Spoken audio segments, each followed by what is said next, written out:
My lord Emmanuel, ఇండియాలో నేను 4 దిక్కులు తిరిగాను. ఎక్కడా ఒక దొంగని, ఒక భిక్షగాన్ని నేను చూడలేదు. నిజానికి అక్కడ తరగని సంపద ఉంది.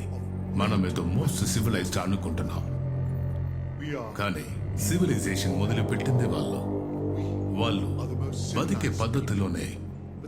వేదాలు, మరెన్నో మహత్తరమైన విద్యలు ఉన్నాయి. మొఘల్స్ లాంటి వాళ్ళు వందల సంవత్సరాలు పరిపాలించినా కూడా ఆ దేశ సంపదల్ని దోచుకోగలిగారు, గాని వాళ్ళ సాంప్రదాయాల్ని దెబ్బకొట్టలేకపోయారు.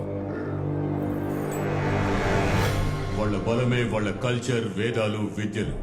వాటిని కొలగొట్టండి, ఇండియాని ఈజీగా దోచుకోవచ్చు. విభజించి పాలించడం, వ్యవస్థల్ని విచ్ఛిన్నం చేయడం ఆనాడే మొదలు. దేశం అస్తవ్యస్తమైంది.